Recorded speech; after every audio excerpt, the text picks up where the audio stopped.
Hi, welcome to the Killer Cabin. My name is Jennie Shaw. I'm a nail artist, nail tech, and writer, and I'm delighted to be hosting this panel with two incredible thriller writers. First up, Rektok, the pen name for Layani Kocher, pronouns she, her, is a best-selling and award-winning YA author and trial attorney. A lover of 90s slasher movies, she's guilty of mixing romance into her thrillers and horror, and writing plot twists that'll slap you right across the face, emotionally. Have Trang Tran, pronouns they, she, is a New York Times and indie bestselling author of She is a Hunting. Trang is a Vietnamese American writer of speculative stories, a curator of spreadsheets, BTS coffee fan, and the author responsible for my therapy bills after finishing this book. Welcome to the panel. So great to meet both of you. Up with for this panel are general. We'll rotate who answers first, but the idea here is to really talk about murder and also foster a discussion. And honestly, now that I think about it, actually both of you owe me money, but we're just going to put that aside because I think that for the greater good, my brain is happy that I absorbed your stories. So first up is you both look like well-adjusted, lovely people. What is it that drew you to write bone-chilling, nightmare-inducing thrillers for young readers?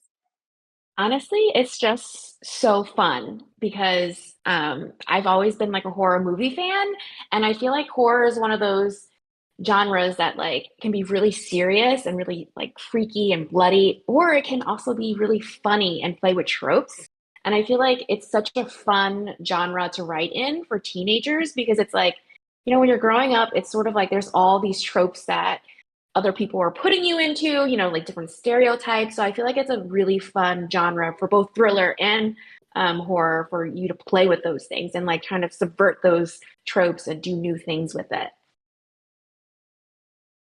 So I think for me, a really similar answer as well as far as kind of growing up and loving genre. I mean, I was like obsessed with Nightmare on Elm Street and Scream as a child. So I think being able to explore that and go back and expose others to, horror and slasher and thriller is such a fun thing. But also what I really love about horror especially, I mean, there's kind of like a thin line between what's horror and what's thriller. So I kind of use the terms together because I think whoever you ask will have a different opinion on which is which. But just generally, I think horror and thriller, the genre, allows you to play with really interesting themes in society and human nature, but in a fun way that's not so obvious and in your face as like a more serious type of literature or medium, which is what I really like about it. I mean, I love to write about things that really have meaning to me. All of my books have these like underlying themes, but when you do them in the guise of a thriller or a horror, I think it's like more palatable with people. Like you can explore it in a more interesting way and it's easier for people to kind of digest it. It's a little bit more fun than to have it so in your face. And I think horror is like really amazing to do metaphors like that for the world we live in, but to do it in a way that's, I don't want to say sneaky, but it's like a little bit more under the radar. And that's what I really love about the genre. The idea that it's meant to scare people, I think, is also I mean, I do love Trent that you said that because that has to be a part of just when you're writing and creating, being like, is this the moment? Is this the moment that's going to lurk in the imagination right before you're going to sleep? Oh, it's Scare like torture and yourself and sadistic. scare It's so yourself. yes. Let's roll right into that question. Were there any scenes when you were writing these books that, as you were writing them, you were like, I mean, this is going to be very intense later on when I think about it? Did you scare yourself? Have to keep the lights on? I think for me personally, so one thing I always try to apply to my writing, I think like what really scares me as a person, I want to put that in the books because I figure, if it scares me, I can explore it. It's probably going to scare someone else. And there was quite a few things in Summer Rental that do scare me as a person, but the one that like really gave me chills writing was there's a Ouija board scene. I've always had this like crazy, weird fear of Ouija boards and like the spirits and the devil and the unknown. In fact, my stepdaughter, like, she's a little sneaky little girl, and when she was really young, when she was in I think it was like junior high, she knew about this and she actually bought a Ouija board and put it in the living room one night when she knew I was home alone. I was coming home from a dinner to freak me out. And so it's just always been something that's really terrified me. And so for me, writing that scene was really fun, but I was really scared and I had to like kind of put the laptop away a few times because I was freaking myself out writing at home alone. I Mine sort of works differently because a lot of the scenes in She is a Haunting was actually inspired by my own dreams. So I have really vivid dreams, which can be really terrible when they're nightmares. And so, like, a few of the scenes, like there's the early refrigerator scene, which if you've read the book, you'll know about. Like, that was inspired from one of my dreams. But one thing that actually did freak me out when I was writing the book, so in my book, there's bugs come up very frequently. And what happened during when I was writing and revising is that suddenly I had all these bugs like descend on my house, like randomly, like for example, like none of my windows were open or anything like that, but then I found like a dead wasp on my windowsill. And in the book, like, the main character Jade finds a lot of dead bugs on her windowsill. And one day I found like a carpenter ant in my coffee, of all places. So it's sort of like the fiction was like intruding upon my real life. And I felt like that was kind of freaky. That's very freaky. That's like, yeah, reality imitates fiction, or fiction imitates reality. That would definitely scare me. Dreams. Oh, God. Okay, well, I will say, when that Ouija board came out, I was like, really, we don't need it. I mean, we needed it, but I was like, we don't need it. There's already like a lot of things that are happening.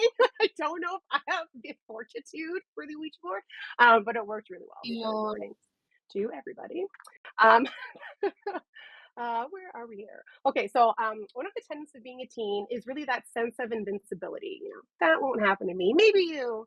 So me, like refusing to leave an island, hurricane, or staying in a haunted house where things are starting to go sideways. How important is capturing that sense of invincibility? Like, I feel like it's so intrinsic to teens, they may not even know that that's sort of what's happening. I know for me, hindsight 2020.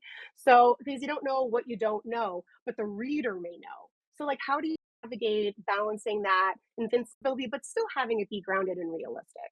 That's I think there's like a hard nexus there between making the teens realistic, and then I also have a lot of adult readers. And it's always difficult because they come in from the 2020 hindsight and they're like, I can't believe that, they would do this or that.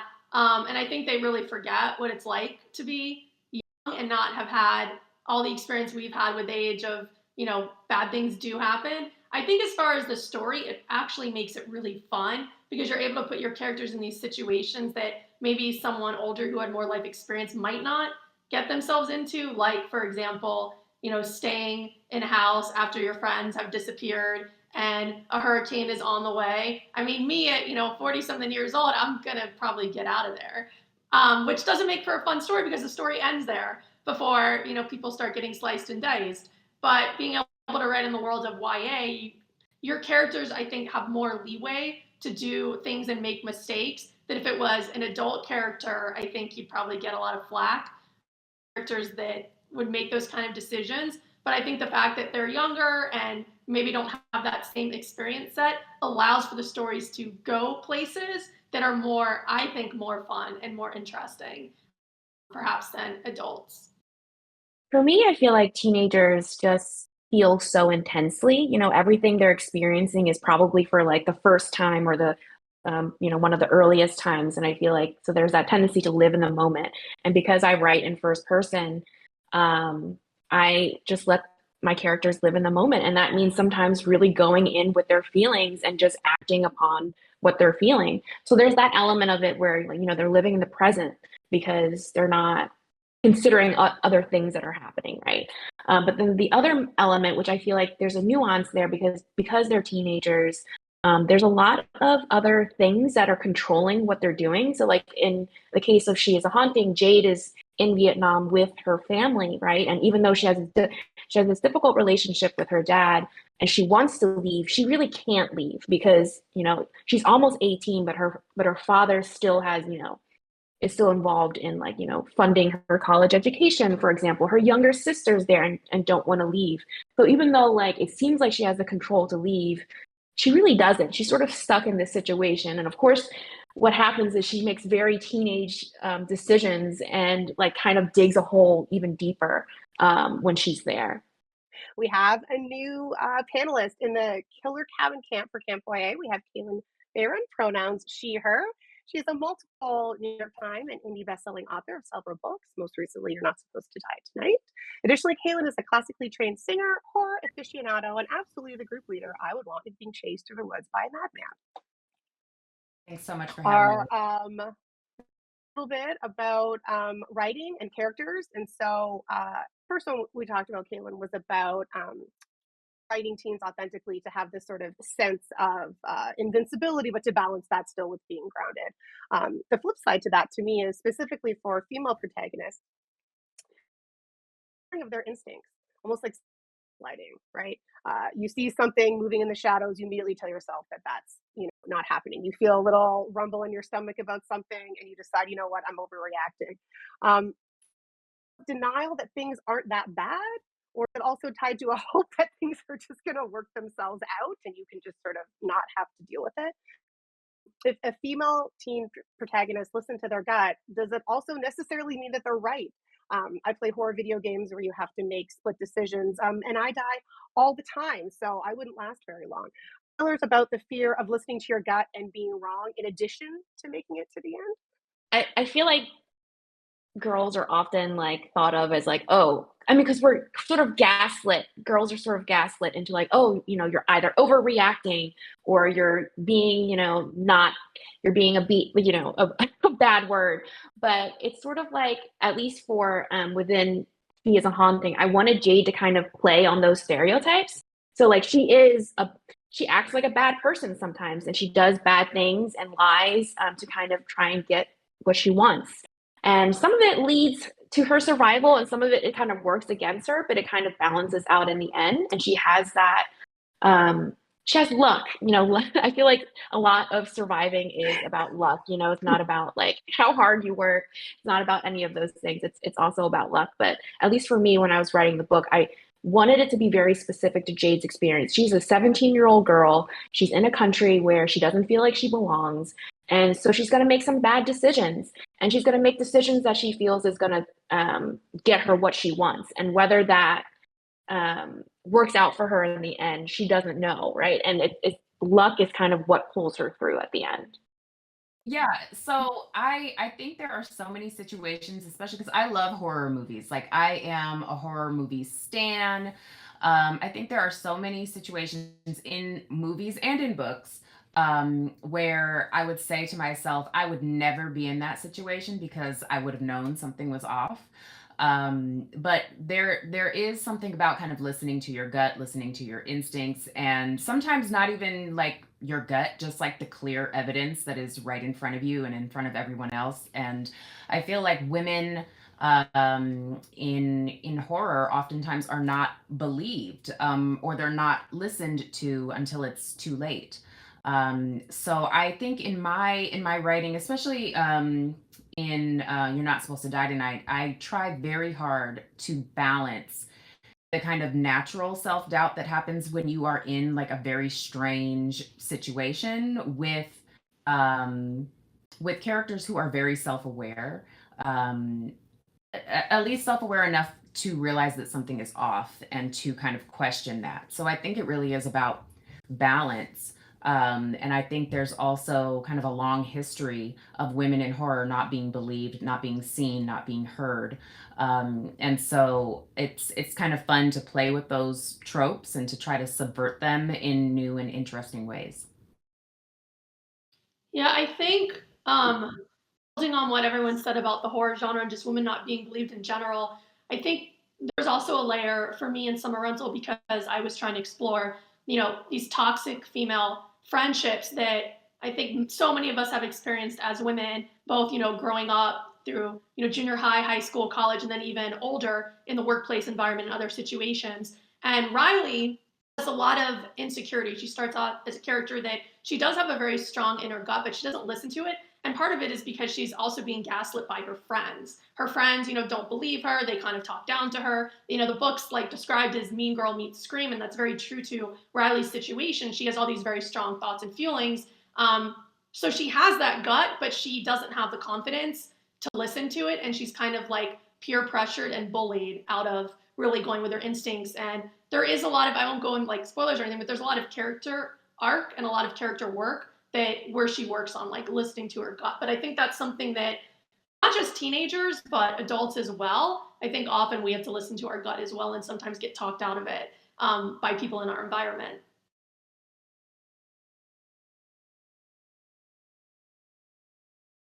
About the tie to confidence, right? Because until you sort of believe in yourself, you're sort of most likely to believe the worst about yourself, and that could also go towards instincts. Yeah, and that's present in all of your books, that growth that comes from maybe making some missteps. When you make a step that feels right, there is this sort of like, you don't make it to the end, which is what I'm thinking, hoping that they make it. They aren't all that self-aware on the page. Okay, so let's switch a little bit to talk about writing itself. But again, sort of ties into that self-doubt component, that self-rejection component. Being a writer does, include lots of bouts of anxiousness and doubt and insecurity. So how do you battle rejection? Like, how do you go for it and not let the fear of rejection or sometimes the fear of success stop you from taking that next step? I can go first. So I battle with imposter syndrome pretty much all the time. I think it's a matter of letting you feel those emotions, but not letting it stop you from what you want to do. I mean, I unfortunately had a life experience when I was young where I lost my mother. And so I've always had in the back of my head that life is short and you have to do what you really love and you can't worry about the haters or people that aren't going to get what you're doing. You have to do what's true to you and what's real to you. And for me, that's writing. But I have incidents all the time where like I accidentally, not on purpose, I know well enough not to go on Goodreads or reviews, but sometimes, especially like on TikTok, you cannot help it. The algorithm, I think, hates us authors. I don't know, but stuff will come to you, even if you do your best to avoid it. And I every time, like, I'll get a dozen wonderful DMs that are like, I love this book. I love your writing. You're my new favorite author. And I'll see one thing that's like, this book sucked. And all of a sudden it's like a spiral of like, oh, this book sucked. Someone hates my book. Why am I doing this? But then I just kind of go back to that place of, you know what? I can't please everyone. And I'm not doing this for that one person that hated it. I'm doing it for those, other 10 people that loved it. And I'm doing it for me because I don't really know what else I would do if I wasn't writing. So I think it's just kind of going back to that grounded place where you know that you're living your passion and your purpose, and you have to just stay in that and let everything else kind of go over and go along the sides of you. Yeah, I would say you definitely have to first number one thing, you gotta block Goodreads on your browser. Block that, never go on there. That's step one. But I think it's really hard sometimes. Like if we're having a really honest conversation about not everything is always sunshine and roses. Like it can be really hard. I think I am my own worst critic. And there have been times, definitely been times where I've talked myself out of doing something and I regretted it. And I've I don't think that I've ever regretted taking a chance on something, even if it didn't really work out in the end. At least I went for it. So I think for me, it's really about embracing that mentality of going for it, because the worst that could happen is that it doesn't really work out, but at least you're not sitting around wondering if you could have done something or if you should have tried something. Yeah, go for it and let the chips fall where they will. But it can be hard because this publishing is it's it's a business where people are not afraid to tell you, and sometimes we'll make a point of telling you, going into your email or going to your DMs to tell you how much they don't like the thing that you do. And that can be rough sometimes, but I think it really comes back to um, kind of this thought process about who you're writing for. I am always writing for the kind of 15, 16-year-old version of myself who really wanted to see um, Black girls, queer Black girls saving the day and being the heroes of their own stories. And so I am constantly writing towards that. And I am constantly writing towards my readers who make sure that I know how much this work means to them. So that's what I keep in the front of my mind all the time, and that's what kind of gets you through all the other madness. I feel like we hear no so often that like you can't be another person to tell yourself no. Like you miss 100% of the shots that you don't take. So at some point, it's like you just got to do it. You know, you got to try and put your heart out there. But I think once you start publishing and really putting your stories out there, then there's all these outside voices suddenly coming into your space. And now you're like, well, what if I'm just a one book wonder or like I'm, all these things. And I feel like, and I have been stuck in that space as I work on my second book. But I think the one thing is just as others were saying is you just have to come back to loving the writing and remembering why you do this work, right? Like there is a reader out there who wants your story and who wants to read it and who needs it. And so when I think about that and I really, just take in at least the people who are reaching out and saying that this book meant something, I'm like, okay, so this is why I do the work. It's for these specific people who really need this story. I think one other thing too, like one other layer that makes it so hard is it's so subjective.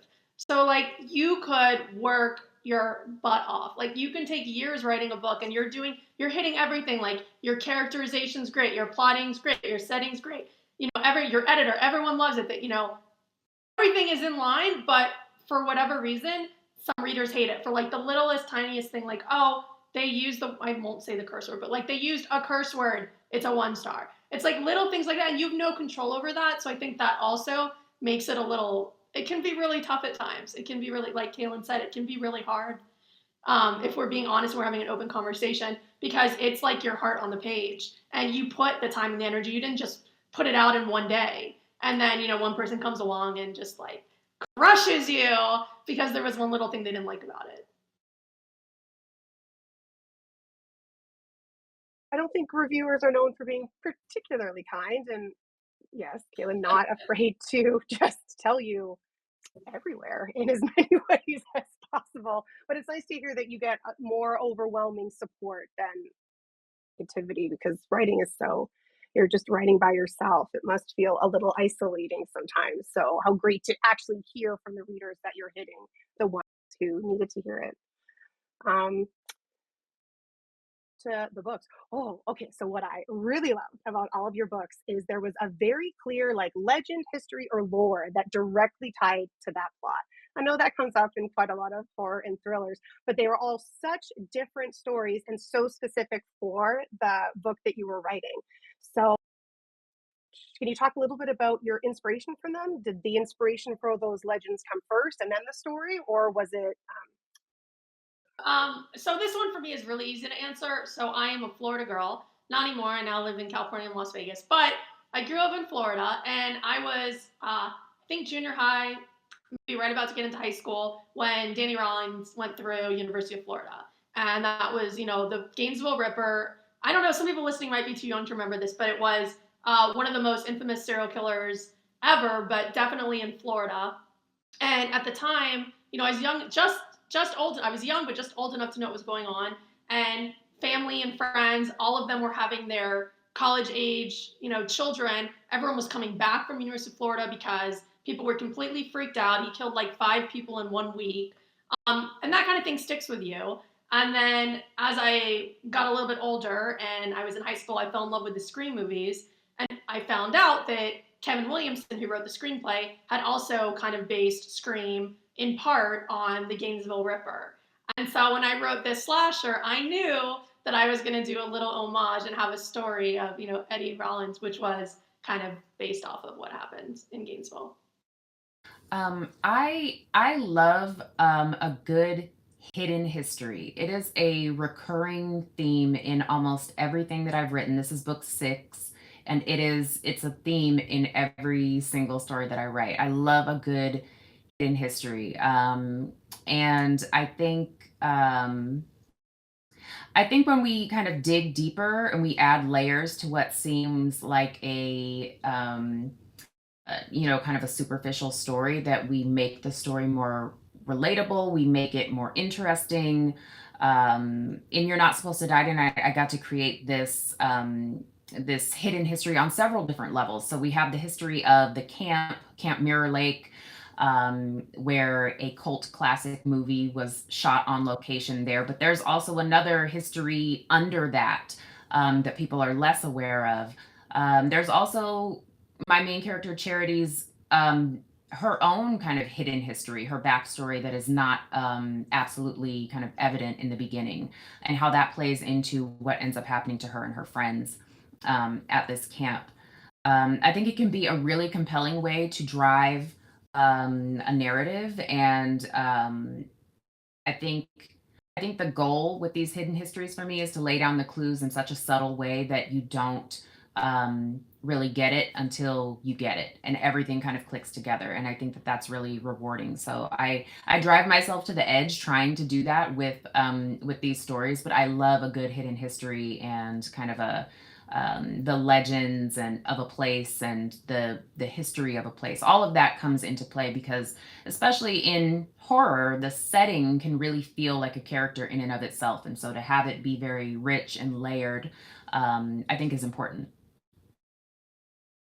So in She's a Haunting, I was inspired generally by ghost stories, but particularly about how a lot of like the famous ghost stories often involve like a girl or young woman who's murdered and whose spirit is now like haunting a place, right? So I really wanted to dig into like, why is it always women? Why is it always girls? And specifically for She's a Haunting, there's this one house in which many different women and girls have lived in. And so I wanted to explore their history in the house.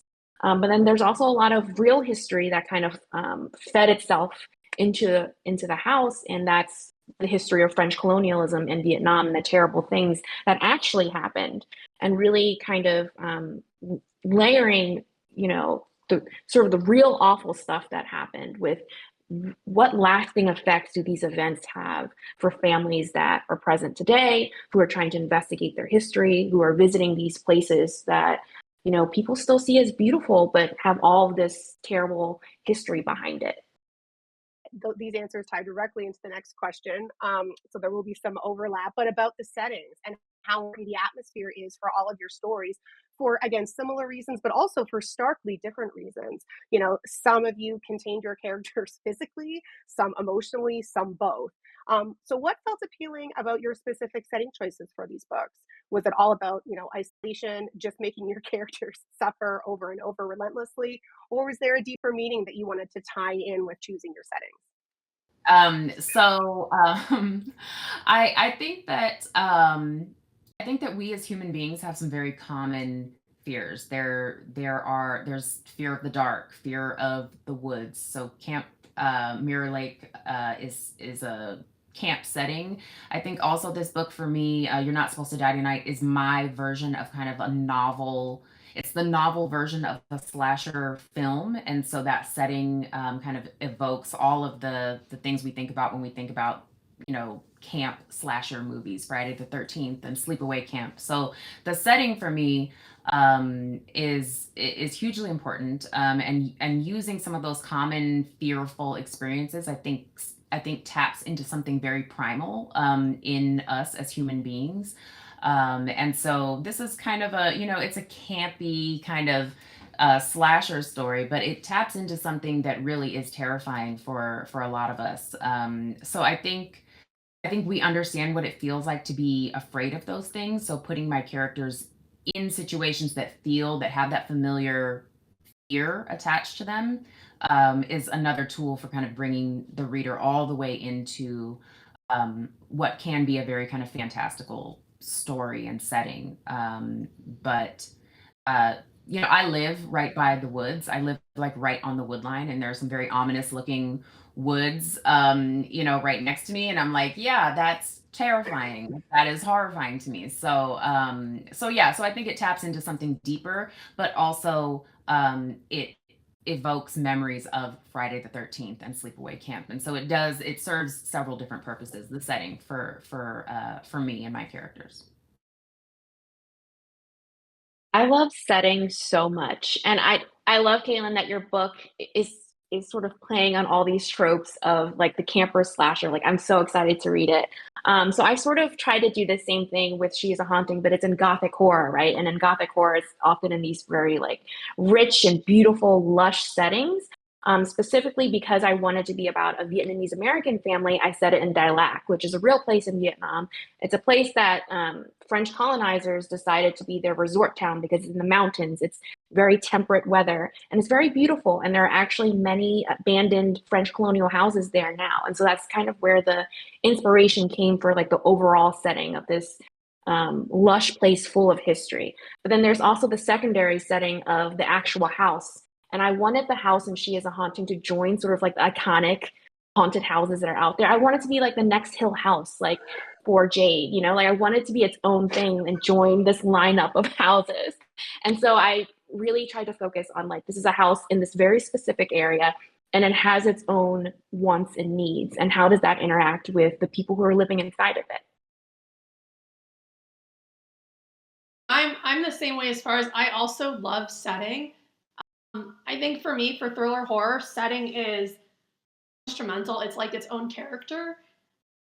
And it's really atmosphere is such a huge part of the genre.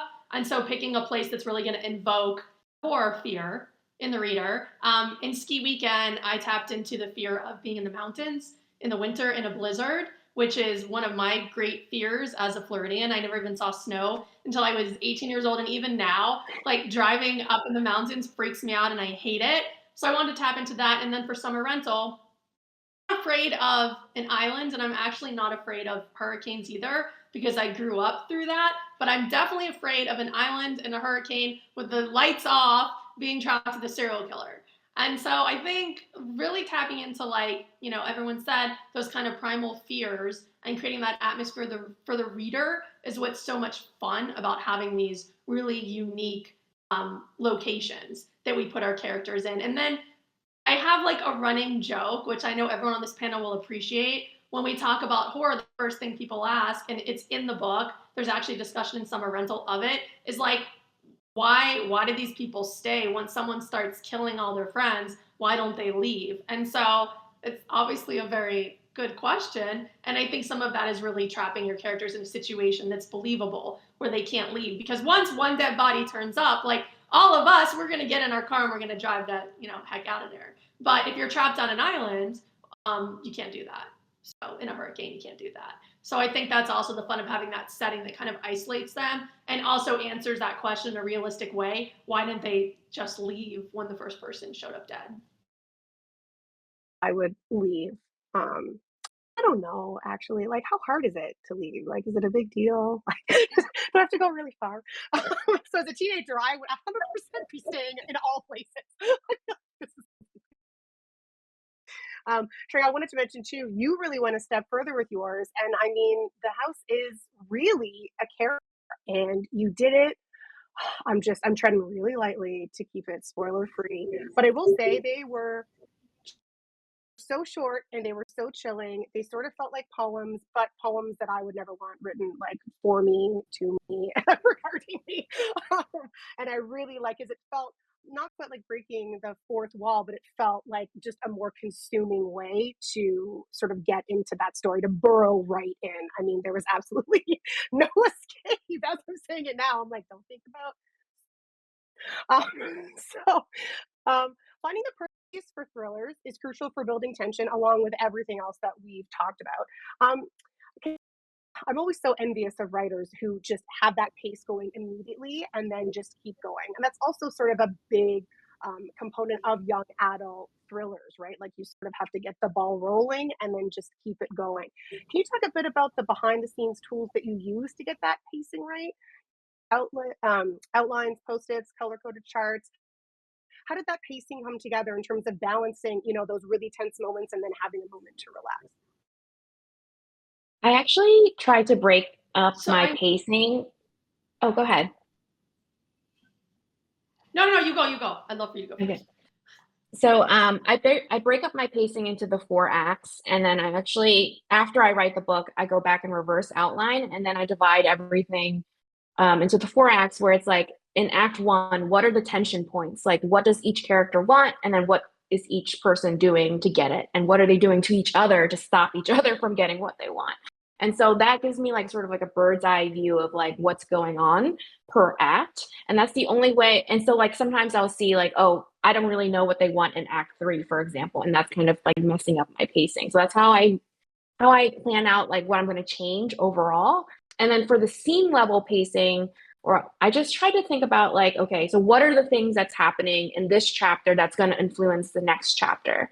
And I just try to make sure that there's always some emotional drive that's going on in each chapter that the character is going through, so that the reader can stay connected to like what's going on. But I think for pacing, it's especially helpful to have like another eye on it. Like once you're done drafting, to have someone else read it and tell you. You know, sometimes when you go over it so many times, it's like I already know what's happening. Like I don't even know what's going on in terms of, you know, what needs to be worked out. But like someone else can tell you with fresh eyes, like where you need to focus on. I'm a big, I admire people who are pantsers, but it's definitely not me. I come from a lawyer background. I was a trial attorney for over a decade. And so everything's like super type A. I spend time, you know, I do different plotting kind of outline. Sometimes I'll do Save the Cat. Sometimes I'll do I forget the one that the screenwriters do, but I'll do that one. The archetypes or whatever. I always have an outline. I always have a character Bible where like every single character, I know what they had for breakfast. I know what their, you know, favorite thing to drink is. I have all of that before I start writing. As far as keeping tension, I feel like I subscribe to like the R.L. Stein School of Writing or something, but I always have something at the end of a chapter that's a cliffhanger that makes you want to go into the next chapter. I think that really helps build tension. I tend to have shorter chapters as well. And then I also have like an editor that I love that I think adds a lot of really good perspective on when things are too fast, too slow. So I do agree that it's nice to have someone, a second set of trusted eyes to look at something and really give you feedback. I think definitely having someone else who can look at your work and be honest with you is hugely important. So for this novel specifically, I'm also a planner. I need an outline. I need something to work with because I wrote my debut novel, Cinderella is Dead, without that, and I'm not doing that to myself ever again. So I use an outline now, a very detailed one, and it changes depending on what the story calls for. This book specifically is it's almost like a 5-act structure for this story. There's a little bit of something in the beginning that hints toward what happened that hints at what happened before, and then we have our main kind of beginning, middle, a false end, and then the actual ending. And all of those kind of points are meant to build tension and to build kind of the expectations of the reader. I love kind of building up to something and making readers think that they've got it figured out, but then realizing that is only part of a bigger puzzle, and I kind of keep doing that over and over again until I get sick of it. And like I think we've all echoed, having a really good editor on your side is key. Also, I have found that this book, for me, is a shorter story. It's less than, I think, it's somewhere around like 240 something pages, something like that. It's a pretty short book, and I was able to kind of keep that tension going throughout the entire narrative, and it very much echoes a slasher movie. Kind of like I said before, this book is my attempt at kind of putting this into novel form, and so the pacing of scary movies was very helpful to kind of condense everything and make sure that I was hitting those points. So it's a lot of different things, and each project calls for something new. Building tension that I wanted to talk about is romance.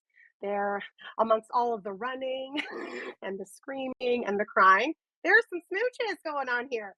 So, like, you know, writing a little bit of levity to these sort of more intense plots. Was it to add that layer of tension one more time? Because, of course, it means certain people feel a little stronger about each other.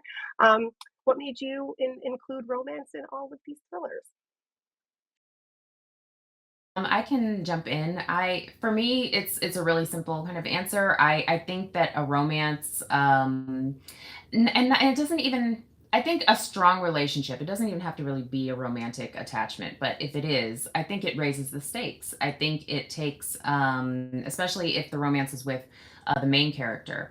I think that if there's a love interest, it's not just about you anymore. It's about what you would do for this person. Are you going to sacrifice yourself to keep them safe? Are you going to maybe not take unnecessary chances? It really is about, for me, the romance element raises the stakes. And that's always a good thing in a thriller, in a horror story, because people kind of come to expect that people are going to die and things are going to get wild, and it's another kind of element to raise those stakes and make them feel really important to your main character.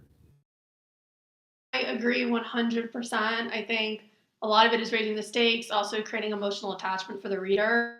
Because if, I mean, I write first person point of view, and if you're in the character's head and the character has strong feelings for someone, the reader hopefully is also going to have strong feelings for that person and feel one way or other about what happens to that person. So it creates, I think, a better reader experience, a more emotional attachment as a reader. But I also I love romance. So, like, my favorite things, which maybe is weird, but it seems like I'm in the right panel for this, is I love horror and thriller and I love romance. And so being able to combine both in one project for me, I mean, I say in my bio, like, swoon worthy moments and thrilling moments. That's what I attempt to do in every single story I write, is have these fun, exciting thrillers, but I always want to have a little bit of a romance in there too. For me, it's story specific. So, because in She's a Haunting, it's sort of like a coming of age ghost story, and particularly for Jade, who's bisexual but closeted. She thinks that she can control everything, that she doesn't have to figure anything out until she goes to college and is away from her family. But I want to throw a wrench in her plans, where there's this really cute girl riding this motorcycle who's weird and just, just so magnetic, just kind of drawing her in despite, her kind of like putting on like a hard surface of not wanting to be involved. And I felt like that brought out a lot of humor in Jade, because Jade is tries to be someone who's like has everything under control. So there's one person who's messing up her plans and like making her do cute things and like get into trouble and haunt this haunted house. It just makes the story more fun, I feel. And just to add on to that real quick, like, shout out to queer girls in horror, because we don't always get to see ourselves, or people that are part of this vibrant LGBTQIA plus community in these settings. Or if we are out of there before we even get a chance to get our bearings. So, like, yeah, shout out to queer girls in horror. Houses. I mean, I like that. When you talk about the humor, yes, that was such a fantastic element and did give that moment of just levity, which almost makes the darkness, because then you are more emotionally invested. These are fabulous answers. Thank you so much. Okay, these are a little bit faster now. When researching elements of your book, is there one particular Google search that definitely landed you on a government watch list? Like one in particular that you were like, as you were typing, uh-oh, I can hear the recording device starting. I mean, I do a lot of searches on how to kill people and like what would happen and different ways that blood gushes out and all of that. So I feel like that's probably not a great thing if someone were to find my computer. Yeah, I think I Googled, like, how long can someone stay alive if their intestines are outside of their body. So I'm definitely on some kind of watch list. Absolutely. Yeah. I feel like I would be on a list where they're like, is this person okay? Because I was like searching things like parasitic infections. So it wasn't like directly about murder, but it was definitely like, is this person okay? More mental health concerns more than gonna end up. Tying into that, were there any ways that you wanted to murder characters in this book, but that just didn't fit? Like a wistful, murdery regrets in terms of how everybody died. Could also be no, like I did all the I wanted to. I did all of it, so I feel pretty good about when mine's a slow build. It kind of really gets going in the second half, but I feel like when it gets going, lots of people died in great ways, and I'm very happy with how they all died. Same. I got to kind of get everything in there that I wanted to get in, and I got to get real creative with it. So I'm happy with that. I could murder more people, and I think I will in my future books. Oh, the best. So I can share sort of the funnest, most unexpected bookish experience that you've had as an author. When I was writing this question, I was sort of thinking like a reader response, but it can sort of be anything that sort of took you by surprise and just made your heart swell. I can go. So I went to a teen book festival back in March, and I met these two Vietnamese teenagers who were so excited to meet me. And it was one of those things where like they were acting like I was a celebrity, which I'm totally not. But they were like freaking out at my like signing line because they had actually read like an advanced reader copy from their teacher, and it was just so sweet, and they couldn't afford to buy my book, and so I just gave them one. And it was just like the sweetest experience because I really wanted to reach many different teens, but specifically Vietnamese American teens who've never seen themselves, and to really meet two people in real life who were like, wow, like this book matters. It was just incredible. I think for me, it's any opportunity that I've had to be in community with young readers, with young people who are picking up these stories. It's always a really kind of special experience. I had a young woman went to a middle school to do a school visit, and she and her mom buddy read Cinderella is Dead together, and she was able to use the book as kind of a conversation starter and was able to come out to her mom. And so I think, and there have been multiple kind of experiences like that with because my work primarily focuses on queer Black girls and queer Black families, and so I've had those experiences are always very special and kind of make everything else that goes on worth it.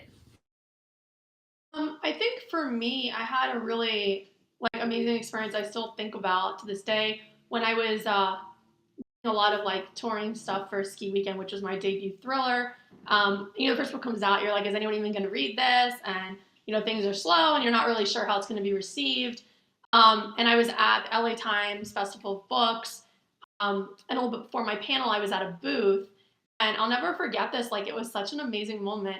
This mom came up with her like 14-year-old son, who like he had a cast on his arm, and he was holding a copy of my book, and it was like dog-eared and had like little tabs in it, and kind of like my mom would do to me. I think when I was little or something, I'm like embarrassed or shy.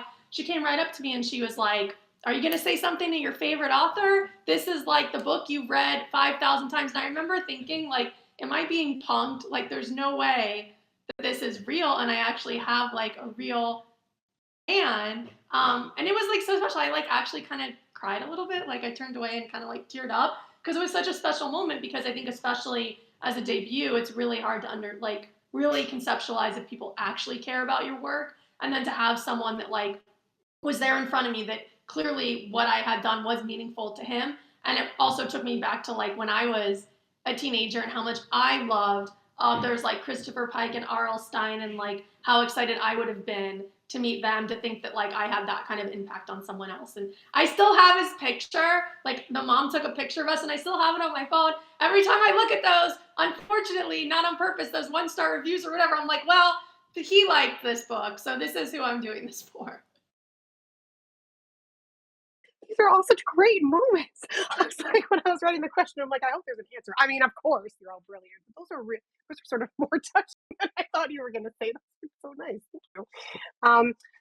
Last formal question here. What are you reading now?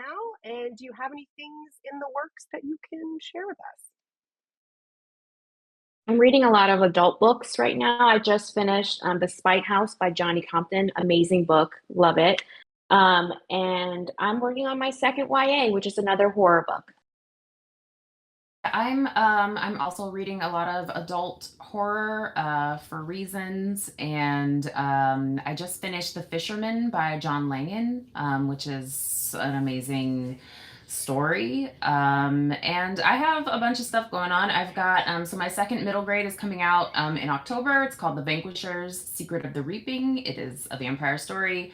Also, my Doctor Who novella comes out in October as well. It's called The Monster in the Cupboard. I'm very, very excited about that.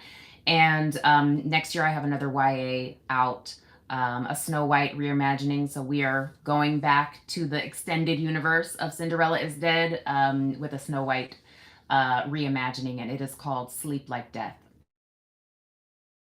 That's awesome. I actually love fairy tale retellings too. I was gonna say the one that I was just reading. Just was asked to read in blurb a book, Red is Blood, for my friends Sorbani Banerjee and Dominique Richardson, who are they're just amazing people. And the book was really fun. And it's a fairy tale retelling, a thriller. So I really, really enjoyed that. It's a series, so they have other ones coming on as well. And I just love reading works from other like authors, especially women, especially genre. So I think that's always fun. And then as far as me for the future, so I've got kind of four books. So Ski Weekend was the first one, Summer Rental, and then I have two more, all in like we call it like the Ski Weekend universe or the Ski Weekend metaverse. So I've got two more coming up. I can't talk too much about them, but they're all seasons.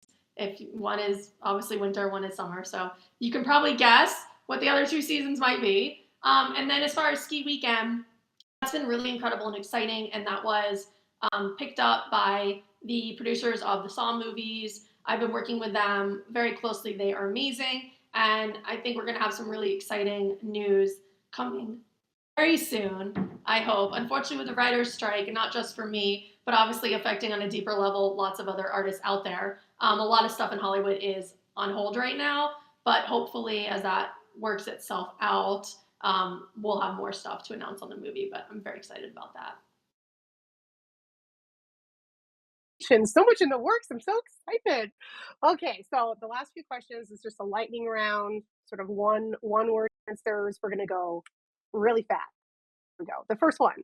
What would be Charity, Jade, and Riley's number one played song on their Spotify Wrapped for last year? I guess. Queen by Taylor Swift.